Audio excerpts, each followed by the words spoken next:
So the husband sleeps in the toilet, the children in the kitchen, and the mother in the house. You meet. It's very important to meet when you disagree. We disagree because the disagreements are impersonal. We have every reason to find time to meet and crack the gist of the issues over which we disagree.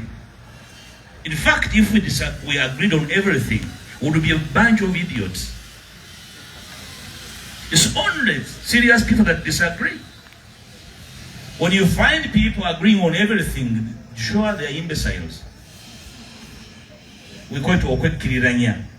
Yes, sir, we should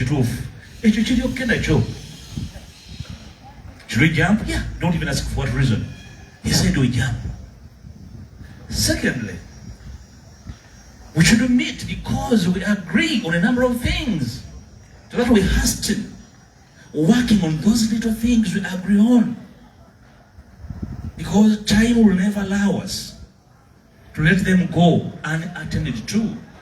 Because of our history, because of our environment, there's simply so many things over which we can find common ground and move immediately because time never allows us to let them unattended to. Then thirdly, why you must meet? Because the terrain, the environment in which we are working is not cast in stone. The times are fast changing. We must meet to attend to the fast changing times and issues around us. Comrade Elias, President of PFF, now that you have gathered us here and the PFF family, may you summon courage to find reason for us to meet, to disagree, to agree, and even assess our tough times to find remedies. Because even the remedies are various and fast changing because of changing times. I want to join you to salute Comrade Besigye. I want to thank his family for giving him to us. He could have easily asked him to step back and preserve himself. Because self-preservation brings comfort to family. Thank you so much. Continue encouraging him. We are around. We are available. We shall work. We'll continue working. We shall continue doing what we know. Thank you so much. God bless him and protect him from his enemies and some fake friends. Thank you.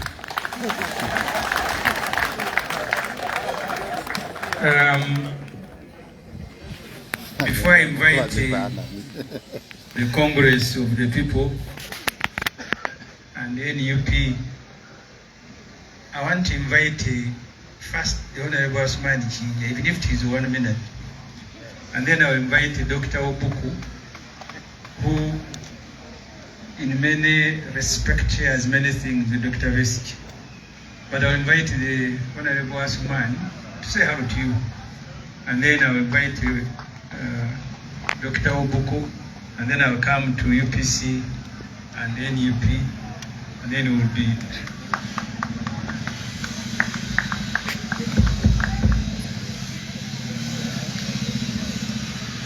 the President PFF, the different leaders of the political parties here, the family of Dr. Besigye, and all the friends and colleagues who have turned up to honor a great man. My name is Asman Chinya. They've been passing the document on which we are registering who we are, and even the political parties. And I'm sure I'm the only person who registered as Asman Chinya, member NRM. If there are any other people who registered as members NRM, they can raise their hands up.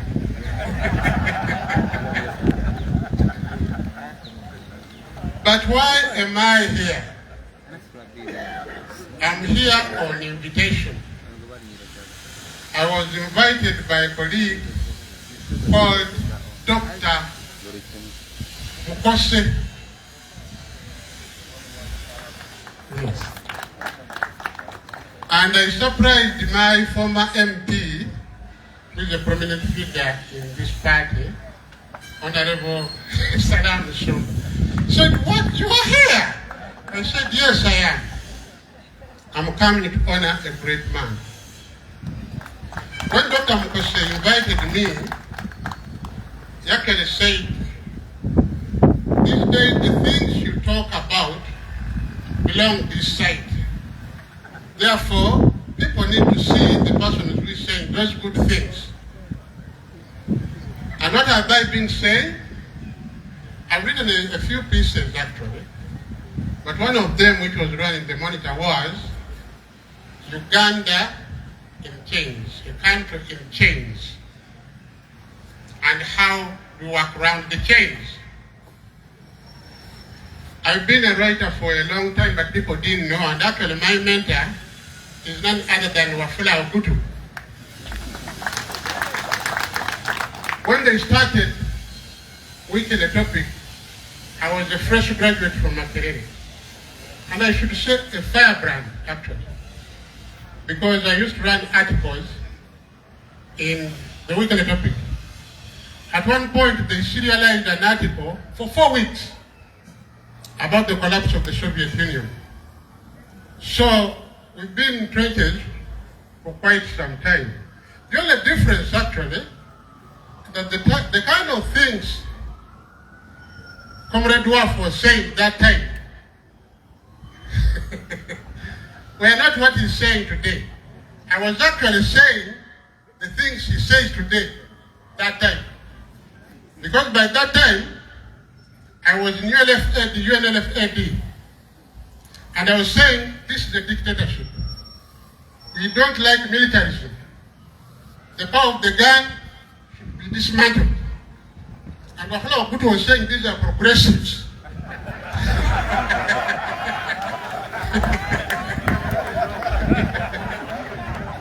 But then they're working actually together with Professor Mamdan. They agreed entirely. And they're looking at us as people who are armchair revolutionaries. That's what they used to say. That these people with all their theories. But somehow, we've treasured Descartes. I went, of course, I've been in NRM as a minister, I've worked in different capacities. But there are certainly fundamental things that have gone wrong with the country. And it needs everybody. And I like what General Mugishamont was saying. Everyone must wake up to salvage this country. In NRM, in NUP, in DP, in CP, in DF, everyone. That's why we need a new front. We need a new front. We are too weak to act as individuals.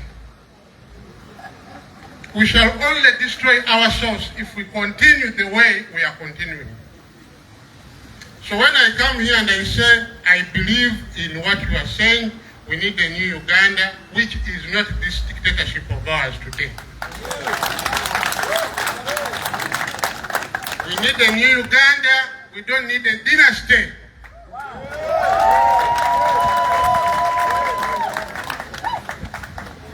I came here to honor a man of conviction, a man of integrity, a man who has stood with what he believes in. Many people fall along the way, and we shouldn't laugh or deride them. If someone falls along the way as a comrade, you say, please stand up, let's move on. The journey is yet to be completed. I want to salute the comrade, Dr. Besigye. Happy birthday, our doctor. Happy birthday, our liberator.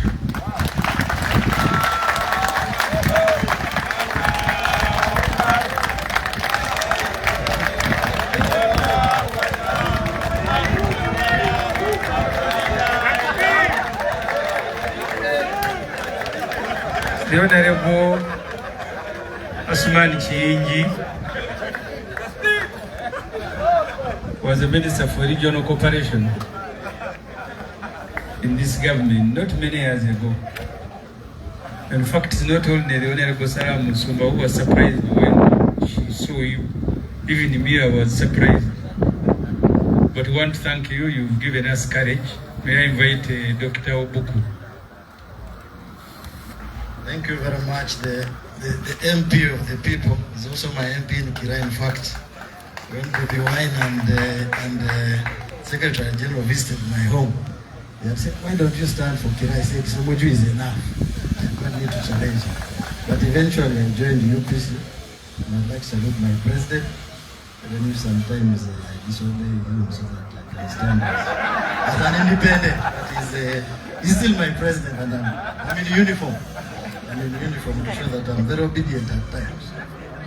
The president of PFF, Lord Mayor, the various presidents, Bishop Muntu, Zetriga, of course my president, and other leaders of the party.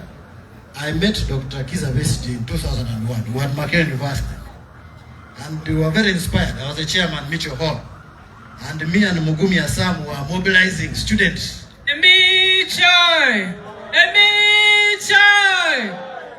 In fact, I had his white t-shirt reform agenda until my mother hid it. My mother is a Michigan from Butobere. At that time, she was not supporting Besigye. We must give Museveni. But by 2011, she had become a Besigyeist. Saying, "My son, all along you are right." So it's very unfortunate that Mugumi Assam is incarcerated. Here is in somewhere there in the basement, and we must do everything possible. For us as doctors, we are ready to provide treatment to any political prisoner. Bobby Wine, we stood for him in 2021, the Arua scenario. We stood up and said no. We informed our colleagues in the military that you cannot be part of torture. And this is in respect to the international covenants that we signed. So we were part of the Reform Agenda Youth, and really Dr. Besigye is a mentor. He's a mentor on the two words, resilience and courage. Even, whenever you go to him, he's in Kasangati, I stay in Kira, he will discourage you from becoming an MP. Won't he? He will say, why are you wasting your time? But when I told him I'm joining UPC, he said, okay, you can hide there. And self-preserve until the time comes, and then we continue with the struggle. But we can struggle in various ways. For us, we have chosen to struggle in the medical sector because it is partyless, it is colorless. And our prayer is that somebody in the power should fall ill. Perhaps sometimes, I won't say that, and then visit this health system. And then they understand very well. I don't have much to say, but to share with you the inspiration that Dr. Kiza Besigye has given some of us. And what we should all do, in my view, and whenever I go to prison to visit him, I say, you must remain alive.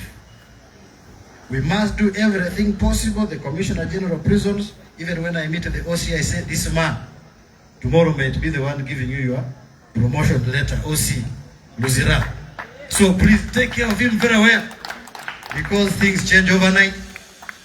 And this sovereignty bill might end up catching those who are promoting it today.